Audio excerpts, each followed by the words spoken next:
In the quiet fields of a father's heart, a tale unfolds where mercy starts. From the Gospel of Luke, chapter 15, verses 11 through 32, as seen in the New International Version's light.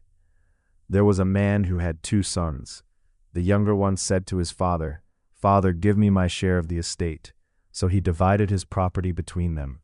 Not long after that, the younger son got together all he had, set off for a distant country, and there squandered his wealth in wild living. After he had spent everything, there was a severe famine in that whole country, and he began to be in need. So he went and hired himself out to a citizen of that country, who sent him to his fields to feed pigs. He longed to fill his stomach with the pods that the pigs were eating, but no one gave him anything. When he came to his senses, he said, "How many of my father's hired servants have food to spare, and here I am starving to death? I will set out and go back to my father and say to him, 'Father, I have sinned against heaven and against you. I am no longer worthy to be called your son. Make me like one of your hired servants.' So he got up and went to his father. But while he was still a long way off, his father saw him and was filled with compassion for him. He ran to his son, threw his arms around him, and kissed him. The son said to him, 'Father, I have sinned against heaven and against you. I am no longer worthy to be called your son.' But the father said to his servants, 'Quick, bring the best robe and put it on him. Put a ring on his finger and sandals on his feet. Bring the fattened calf and kill it. Let's have a feast and celebrate. For this son of mine was dead and is alive again. He was lost and is found.' So they began to celebrate. Meanwhile, the older son was in the field. When he came near the house, he heard music and dancing. So he called one of the servants and asked him what was going on. 'Your brother has come,' he replied, 'and your father has killed the fattened calf because he has him back safe and sound.' The older brother became angry and refused to go in, so his father went out and pleaded with him. But he answered his father, 'Look, all these years I've been slaving for you and never disobeyed your orders.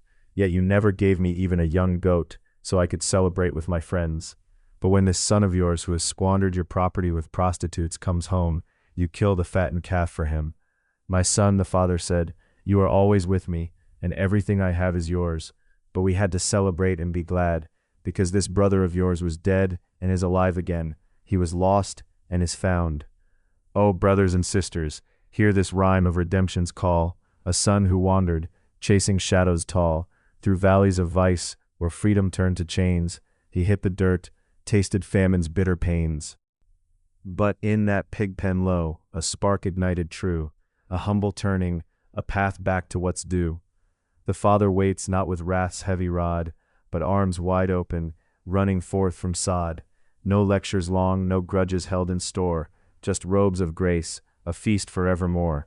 And yet the elder, dutiful and stern, feels the sting of envy, lessons hard to learn. In our world today, where families fracture fast, where sons and daughters chase the fleeting blast of empty promises, screens that steal the soul, and cultures crumble under pride's control, this parable pulses with eternal fire. God's love pursues, lifts us from the mire. Rise up, you weary, from your distant lands. Return to the Father, clasp his waiting hands. Forgiveness flows like rivers deep and wide, no sin too great to cast his love aside. And to the faithful, guarding home's warm gate, embrace the lost, it's never too late. Let this story stir your spirit's deepest cry. To mend the broken, reach for the sky.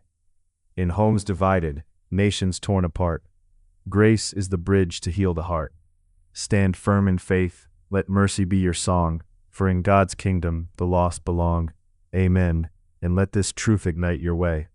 Go forth, forgive, and seize the day.